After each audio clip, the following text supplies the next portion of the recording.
1, 2, 3. Testing, 3, 2, 1. Excellent, excellent.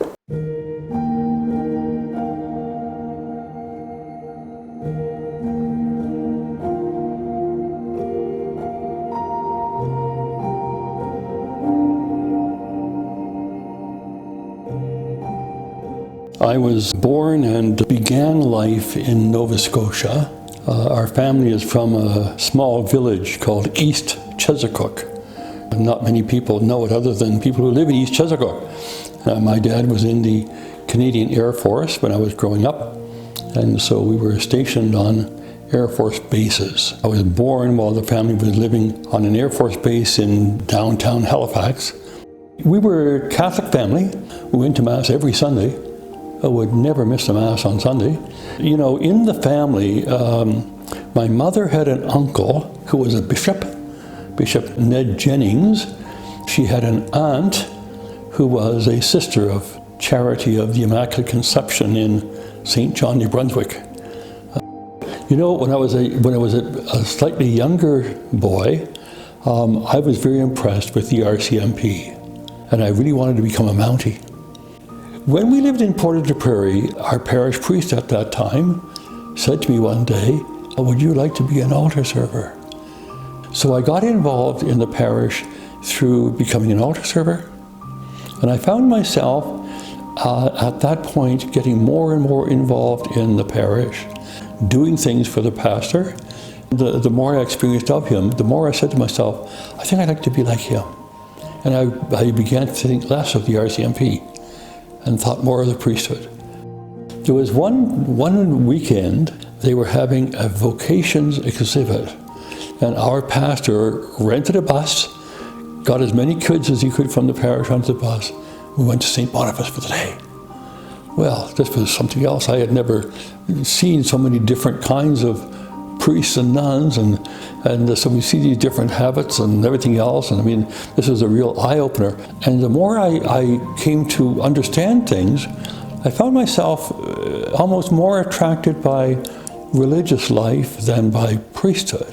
As I pondered this more and thought about it more, the more I found myself drawn to become a priest, and especially in a religious community. It's a question then of which one. Now the family moved again. This was my father's last move with the military. So we moved back to Nova Scotia, to Halifax. The parish that we lived in Halifax then, they had at the back of the church this newspaper called the New Freeman. They had all kinds of vocation ads. I had never bothered with the Redemptorists before, but I saw their ad and it said, "Friendship at home will be your strength." So there was something about the ring of that appealed to me. And so I wrote to them. The priest who answered my request for literature, he sent the most personal letter that I had ever received from a religious community. I stayed in correspondence with this priest in Brockville, Ontario at the Minor Seminary. Maybe 4 or 5 months later, he was visiting Halifax and he stopped to visit me. And he sprung the question. He said, "So would you like to go to the Minor Seminary next year?" And I said, "I don't know." "Well, let me fill out this form and we'll tell you more about it." My father thought this was a great idea for me to go at age 15 to go to a seminary or to leave the house. Mom, who was much more attached to us kids, she didn't want any of us to leave home. You see, and I mean, I can still remember when I got on the bus, I had to take the bus from Halifax to Brockville the first time I went there. As the bus is pulling out, there's my mom and dad standing on the sidewalk. Mom is wiping her tears. She's very, very sorry about this. And Dad is sort of looking down at his shoes, a little bit embarrassed by Mom's, being so emotional about this, because Dad thought it was a good idea. My first day in the Minor Seminary was my 15th birthday. Living there, I mean, I loved the place myself. There were many guys in my class and in other years at the seminary who thought it was a wonderful place. Many would say it was the best place in the world to be at that Minor Seminary in Brockville. Yeah. I loved it when I got there, and I really never considered seriously leaving. From then on, really didn't live with my family, was at different formation houses in the Redemptorist communities. So lived in Brockville, Ontario, Windsor, Ontario, Montreal for a year, finished my Master of Divinity degree in Toronto. So from that day on, I've been with the community. I've grown up with them. I've experienced all that I've experienced in my years of ministry with the Redemptorists until I became bishop.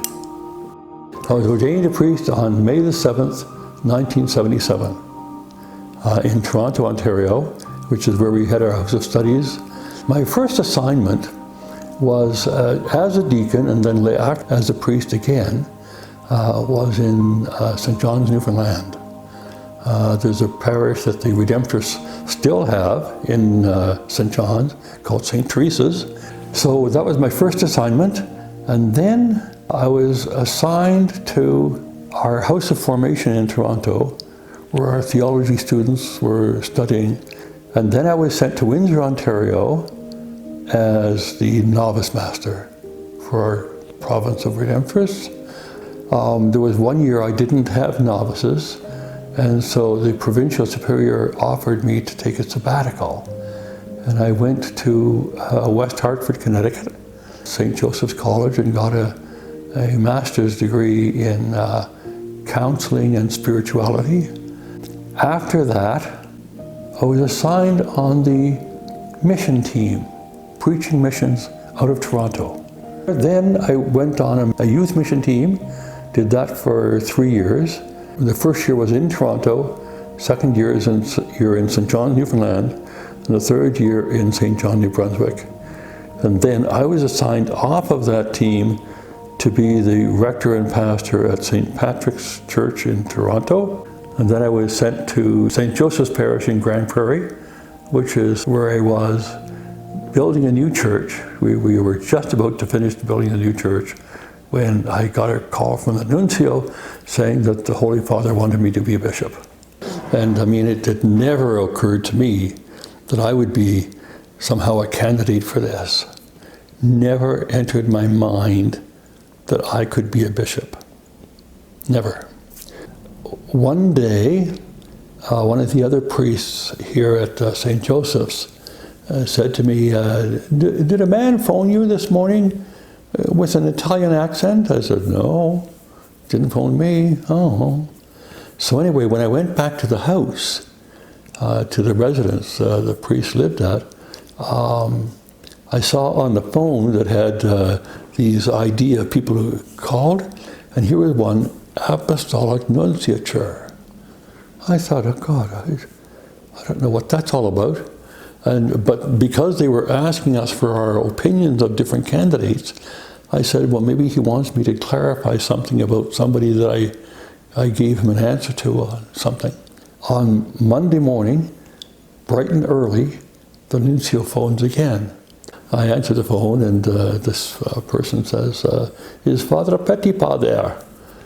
And I said, speaking. He says, Father Pettipas, are you in a place where we can speak in confidence? I said, yes.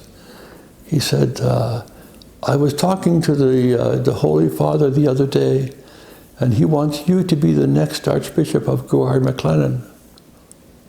I couldn't believe, my body started to shake. I mean, I was I didn't know what to make of this. They want me to be a bishop. I've never thought of this before. So he said to me at the time, he said, you know, yes, this is your day off. I think you should pray about this.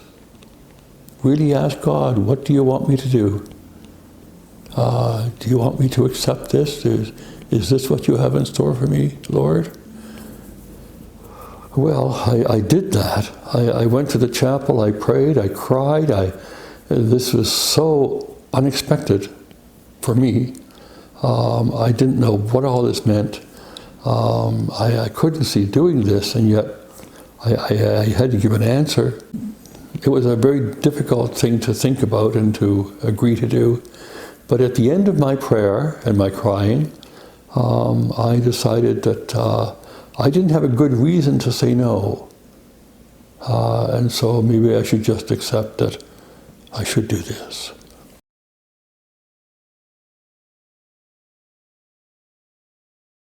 There were many things that I had to learn about being a bishop. I really knew very little about bishops. I did not know bishops well. I didn't have any good friends who were bishops. It was just a different world altogether. I had to learn about how a diocese like ours and other what we call missionary dioceses, how we run. Didn't know that. And I never quite realized to what extent we were a missionary diocese. I wasn't sure how I would still be a Redemptorist and be a bishop. So I phoned the nuncio about that. And I was quite taken aback by his answer. He said to me, "Oh, Father," he said, "you should know that when a religious becomes a bishop, his vows are suspended." I said, "What?" I didn't expect to. "Your vows are suspended? You mean I won't be a Redemptorist?" And I was pleased with his response. It really made me think. He said, "Father," he said, "think of yourself as a young man, and you meet the woman of your dreams, and you decide you're going to marry her." He said, "You have your family of origin, your mom and your dad, your siblings, your cousins, all this. That's your family of origin. But," he said, "when you marry somebody, that wife and your kids are now your family." As I thought about that, I said, yeah, that makes a lot of sense.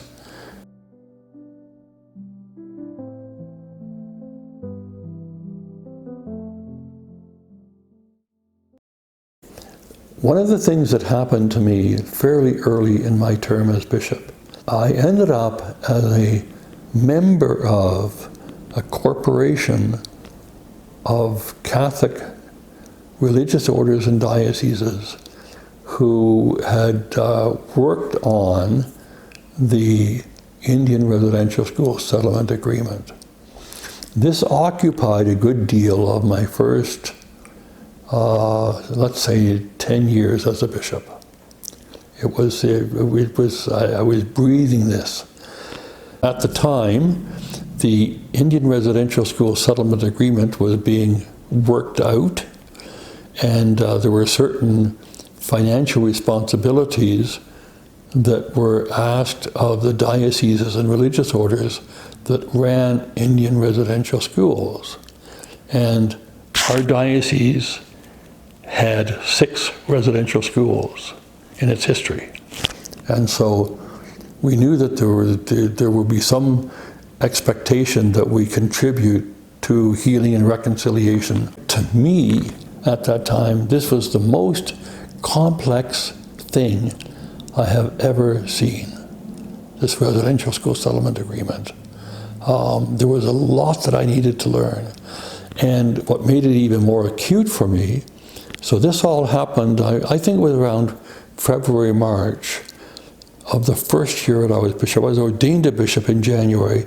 So here, February, March, I'm getting involved in the whole issue of the residential school settlement agreement. And in about June, when we had our annual general meeting, they asked me to chair this committee. Me to chair the committee who knew very little about it, what it was. I'd just come onto the board, and here they're asking me to be the chair of the board. What did I know? For a steep learning curve, I had to learn lots of stuff. There were a number of elements in all of this. One of them was the TRC was going to try to put together a record of what happened in Indian residential schools. They were traveling around the country. There were 7 national events in different cities across Canada, and I went to 4 or 5 of those. It was fascinating to me to be involved in what I would judge to be making history in Canada. It was beginning to make history. I was glad to meet people that I met. I was glad to meet government representatives, Indigenous leaders, the leaders of religious orders. I mean, it was really, and everybody was of course very cordial, even though some of the things we were dealing with were very unpleasant. I'd be brought to tears attending some of these gatherings and hearing the stories, and oh man. So it wasn't easy. It wasn't easy. I'd say I had the sense that I was being formed as a person, as a Canadian, by taking part in all this. This was becoming part of who I am. Before becoming bishop, I really had very little contact with Indigenous communities as such. So it's been interesting to, you know, in many different ways to come to know Indigenous communities. I think of the Little Red River pilgrimage in our diocese. The Little Red River nation is a Cree nation quite far north in the diocese. And going to their pilgrimage every year, you go there, and Leslie Joe Labukan, you know, is quite fluent in Cree. He speaks it very readily, and so they use Cree at this pilgrimage. I can't speak it, so even when I'm saying Mass, I'll shut up when I come to certain prayers that they know, and they'll just take over. And so, you know, for the Creed or the Gloria, the Lamb of God, the Holy, Holy, Holy, the Our Father, sometimes this is spoken, sometimes it is sung. I mean, I find that absolutely beautiful. I find myself drawn into it. To me, it is awesome. It is full of awe to be there and to listen to this. I find it very beautiful in its own way. I've often had the thought, and I've said this to many people, the Indigenous people are deeply believing people. They believe in God, the Creator. Now, I totally appreciate that, you know, until the missionaries came along, they didn't understand God the way that Christians would understand God, but they have a very deep respect for the Creator, for God. I've often said to people, you know, I have never met an Indigenous atheist that would say, I don't believe in God at all. I've never met anybody like that. Very deep in their culture and their faith is the belief that indeed God made everything.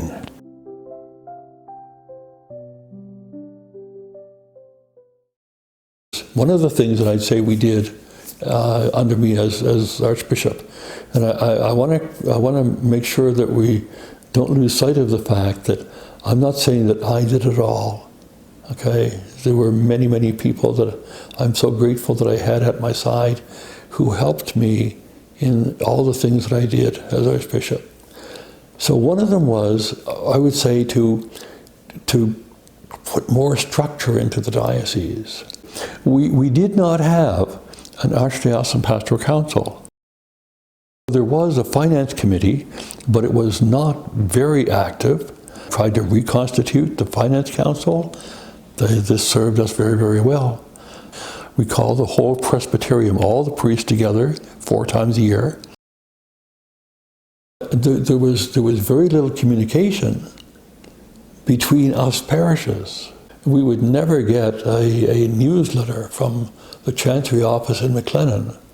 And so I started, almost as soon as I became bishop, I started to write a letter every month. I would translate it into French. I'd send it out, usually on the first week anyway of each month. And it was sort of my musings, the things I wanted to say to the people, different events or whatever, things happening. I think as people began to see this letter come out each month, they began to look for it. because it was the only way that they were hearing what was happening around the diocese. You know, when I became Archbishop, the nuncio had given me a couple of books about bishops and what their duties are and how they're to do them, different liturgical functions. In the directory, pastoral directory for bishops, it says that the bishop is to visit each of his parishes once a year, or at least once every 5 years. As I thought about this, I said, now we have 5 deaneries. In order for me to try to guarantee that I visit each parish at least once in 5 years, I said, if we have a visitation in the spring every year for a month, and I will go each year to a different deanery, then I would cover all the deaneries, therefore all the parishes, once every 5 years. In many of them I'll go more frequently just because there's events for me to go to. But even if I don't have anything that I'm called to do, I would at least be going once every 5 years. So I've done that ever since. And in that deanery visit, I would visit the parish. I would stay with the priests of the deanery all that month. I would visit the schools, even some public schools. I would visit with the Catholic Women's League, the Knights of Columbus. You know, if there were other groups that they wanted me to visit with in their parish, if they want me to do whatever, we would plan that for a month. In my exercise of visitation in the diocese, I go into the schools. As I go around to the classes, the teachers and the children take me seriously. I go in, I'll say a few things about bishops. One of the things I do is I have a chess piece of a bishop. And I'll go into the school, into the classroom, and I'll pull that out and I'll say, does anybody know what this is? And some school kid, it's a bishop. And I'll say, yeah, I said, this is a chess piece bishop. But I'll say, I'm the real thing. I'm a real bishop. And so I'll talk about, you know, bishops and this sort of thing. And you know, the kids will ask questions.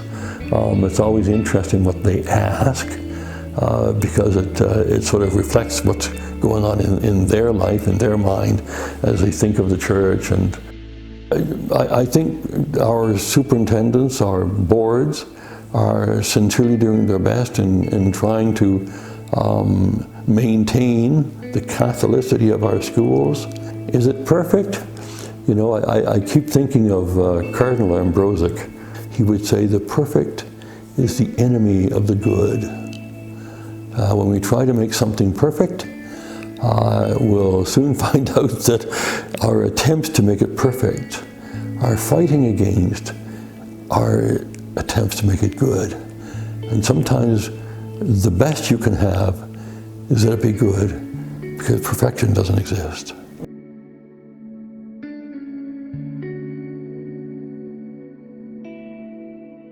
I always love when people come together. And so the gathering of people, those kinds of things, raise a fondness in me. So I'm going to mention, for instance, the Archbishop dinners. I know in some dioceses, this is really a fundraising event.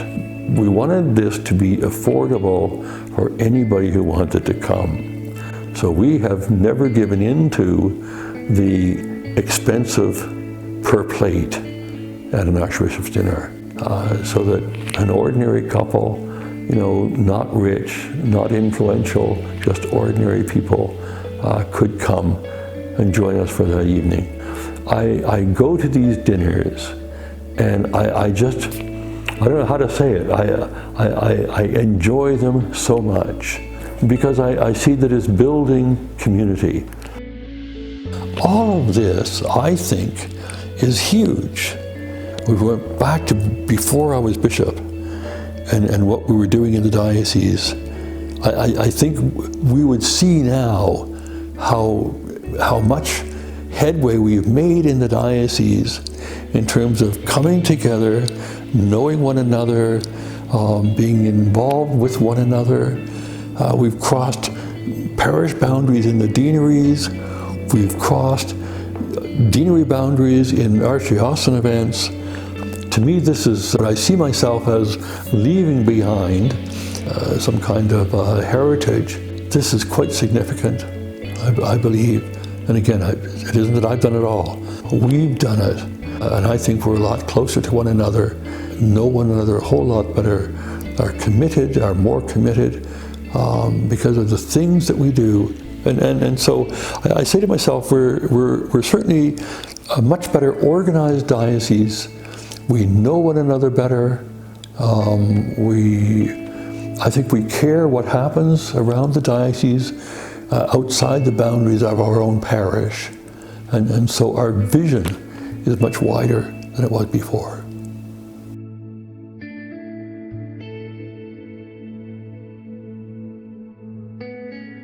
Before I became bishop, the financial administrator for this diocese had told us on the Council of Priests that we were in trouble financially.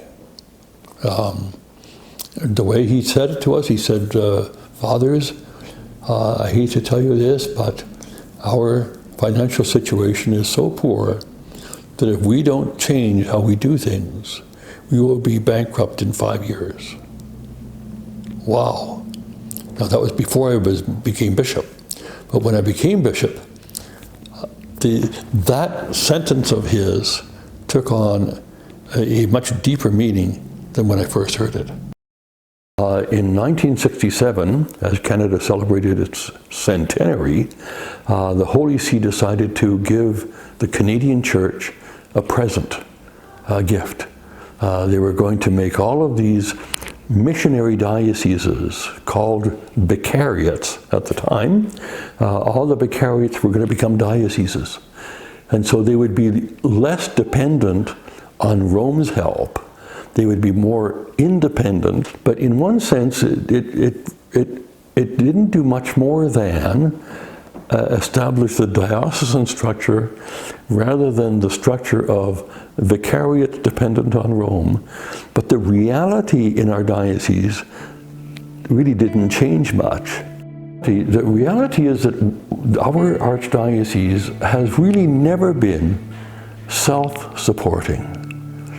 We've always been relying on other agencies like Catholic Missions in Canada or other dioceses like Toronto to help us. And the needs are great because there isn't a lot of wealth. So this has always been a bit of a challenge. We've taken up a few campaigns, a few collections, special collections, at different points, and have seen some success in this. I think of our diocese as a bit of a hybrid. It's sort of like we're both a missionary diocese and an established diocese. We have a number of communities that are quite willing to sustain themselves and to give a bit more for the diocese as a whole. There are a number of other communities that can hardly keep themselves going at all. And so these ones rely on us a great deal to try to come up with the resources that we need for them to continue to operate.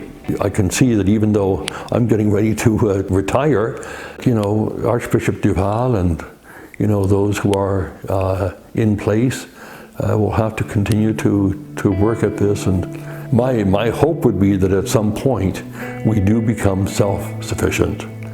That we could probably become a diocese that would contribute to CMIC or helping other dioceses, because right now we're very much in a receiving and an asking mode.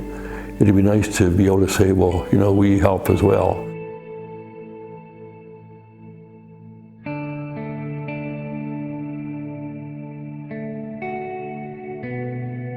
I have been, by and large, very healthy all my life. I've spent little time in the hospitals, and I seem to be able to take on everything that I wanted to do.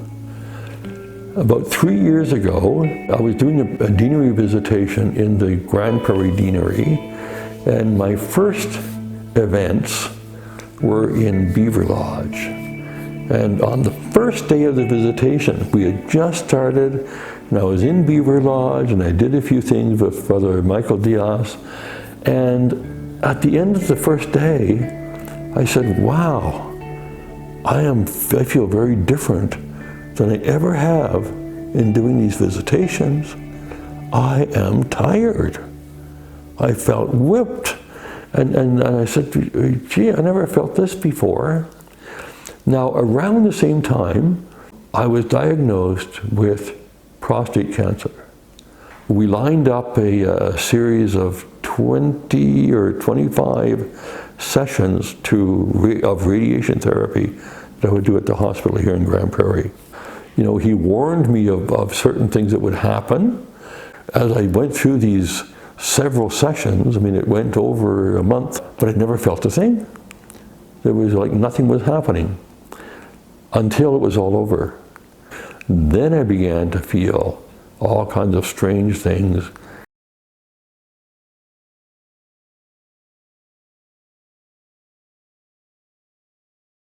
Over the period of a couple of years, I spent so much time in the hospital. At one point I was flown to the University Hospital in Edmonton. I was going to emergency at our hospital here in Grand Prairie a number of times. Even if I wasn't admitted to the hospital as a consequence, I had to spend a day or so in emergency while they figured out what was going on. And I had obviously developed radiation cystitis.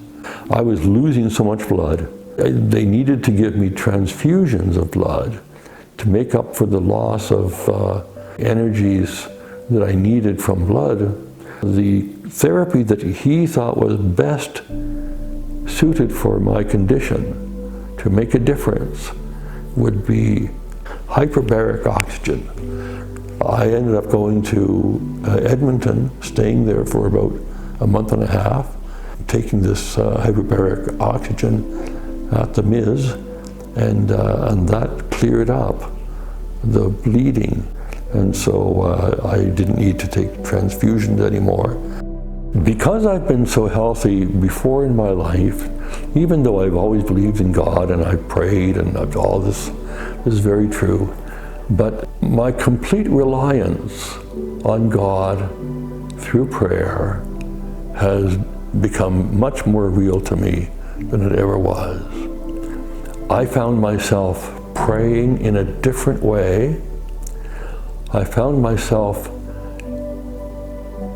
sensing, now this is hard to describe to somebody, sensing that the prayers of other people, and I mean many other people, who assured me that they were praying for me, I found very reassuring.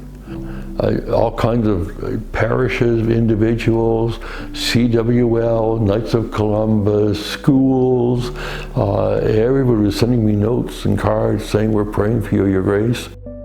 I did feel huge comfort from knowing that so many people were praying for me. And it really touched me very deeply, saying to myself, like, some of these people don't even know who I am. They've heard that I need prayers, and they're praying for me. I found that very, very touching. And I did feel that I was getting stronger, and I attributed that to the prayers of all these people. And I just found this more reassuring than I would have known. People who would visit me in the hospital, they would ask how I feel. And I would say to them, you know, I am grateful for the prayers of so many people. In terms of the relief, I still put the greater part of that to prayer. I do.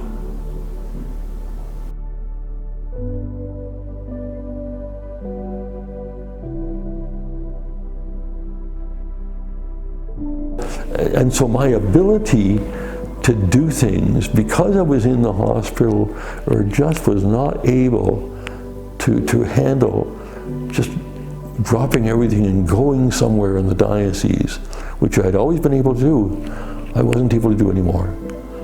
And so I was handing off all kinds of things to Monsignor Charles Lavoie. To me, he was amazing during this whole period.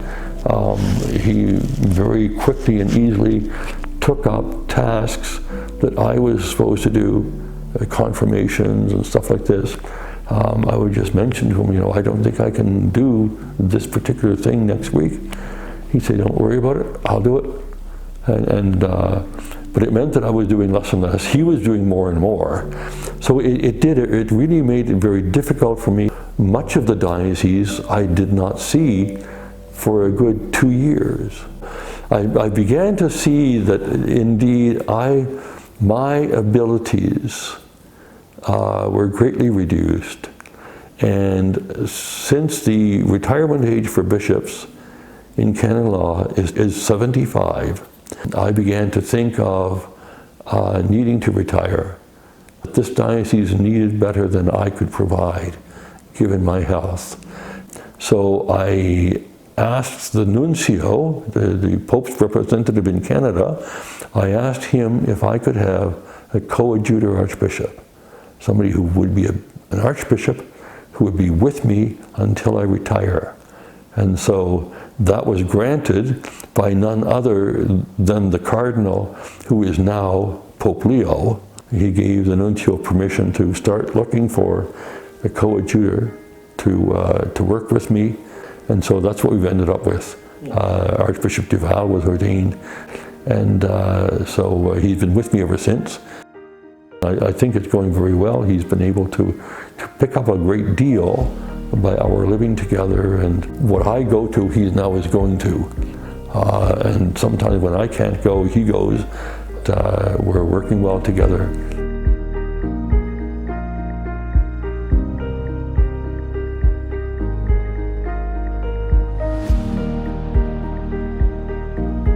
And some people find this strange when I tell them what I plan on doing is moving to Toronto. Toronto? Oh, why would you go there? You see? But I want to go back to my community. The Redemptorists were my first love. They really were my first love, and I've lived the first half of my life as a Redemptorist and loved it. I really like the guys. I like the spirituality, the customs of the Redemptorists. I feel very much at home there. They have stated their willingness to take me back to live with them we're looking at the parish in downtown Toronto, St. Patrick's, where I was the rector and pastor before coming to Grand Prairie. They have renovated to make it more suitable for elderly priests and brothers to live in. I see myself, by going to Toronto, being in a place where what I would need for my own good, my own welfare, will be provided. I'll be close to people that I know well. Not just my family, but also confreres and other friends that I've met over the years. It'll be easier, and I do see myself sort of checking in on people that I've known over the years, as well as any ministry that I can do. As long as my health is good. So say Mass, hear confessions. One of the leaders in the community in Grouard was here a few weeks ago. So this guy said to me, he said, "So Bishop, are you going to come back when we open the new church in Grouard?" I said, "Well, no, I'd love to do that. I'd love to come back and be at that, and see people again and all that." And so I say to myself, if there's something happening, an event that I'd like to be at, I'd love to just be able to just hop on a plane and come out and share in the festivities. So I do see myself coming back periodically.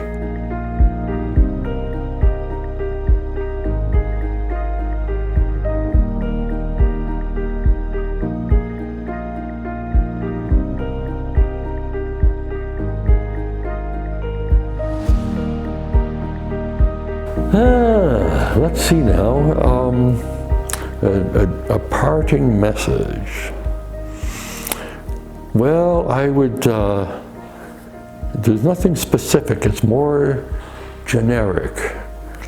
I would say don't lose faith, don't lose hope, don't lose heart. This is the, shall I say, this is the best it gets.